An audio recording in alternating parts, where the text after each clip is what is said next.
Recent speech at the Oxford Union went viral online. Millions of people watched you make the argument for British reparations to India, for a British apology to India for its colonial rule there. Let's have a watch. The ability to acknowledge a wrong that has been done, to simply say sorry, will go a far, far, far longer way than some percentage of GDP in the form of aid.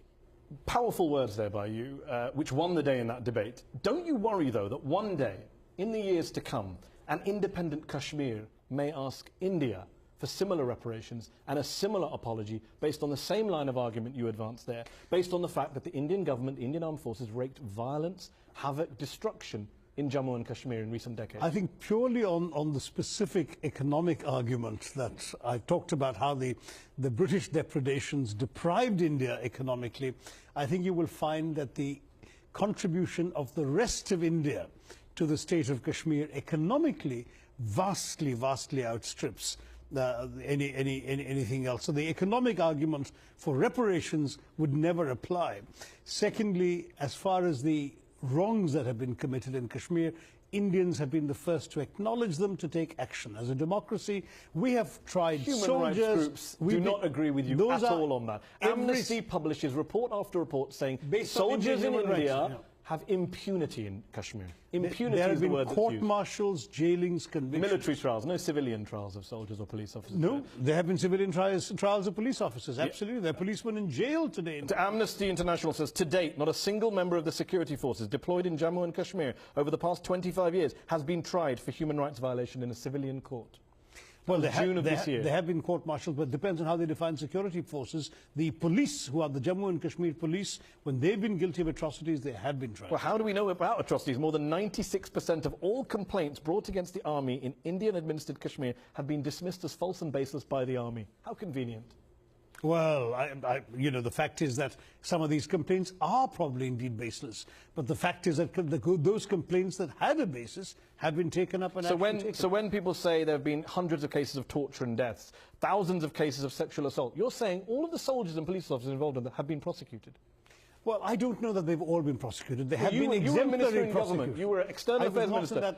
But when you were in government, what did you do to hold Indian armed forces to account for the violence and chaos in Jammu and Kashmir? I have informally had contacts with the Home Ministry about some of the concerns that were brought to me by human rights groups that I've been in touch with.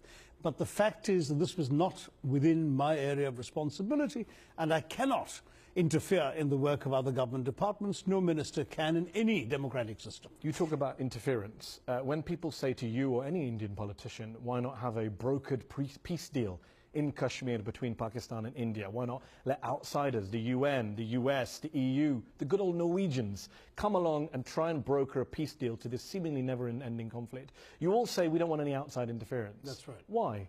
Well, first of all, I don't think we have any problem understanding each other, the Pakistanis and us. We don't need a third party. You seem to have a problem meeting each other. Well, as far as we're concerned, if terrorism were to stop, we can talk about everything. Don't forget there have been talks about Kashmir as recently as during the governments of Prime Minister Manmohan Singh and General Musharraf in Pakistan. Given 68 years later, your two countries still can't sort this problem out on their own, why not have outside involvement? You clearly are not able to do it on your own. Because the fundamental problem in the India-Pakistan relationship is not Kashmir. It is the nature of the Pakistani state. You think it's not Kashmir. Well, they say it is Kashmir. Well, so why should I do something I don't believe in? I'm telling you it's not Kashmir. I'm telling you it's got to do. So how does this end? How does this end, Shashi? It only ends when Pakistan stops being the kind of state it is, where the military, to justify its disproportionate share of its own country's assets, budget and GDP, foments hostility on both sides of its borders, both in India and in Afghanistan, to justify its disproportionate. We just talked about the Indian Army's fomenting of hostilities. How many people, innocent people, have been killed in Kashmir and framed as militants? Unfortunately, these tragedies have occurred because the Indian security forces have been deployed to protect against terrorism and militancy coming from the Pakistani You know side. And I know, in the 1980s, you were a UN diplomat, you weren't an Indian politician, you knew very well that the reason the Indian armed forces went into Kashmir was because of fraud in elections, because of people objecting to rule from Delhi and about election results being... It didn't start with terrorism. But the terrorism came very soon after those disputed elections, and when it came, the security forces come in. Look, these are young people who are fearing for their lives. But the rest of the world is seeing two nuclear powers on the brink. Shouldn't we all be worried?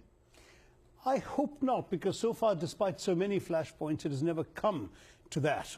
The Pakistanis seem to prefer a strategy, to use one of their own expressions, of bleeding India to death by 1,000 cuts.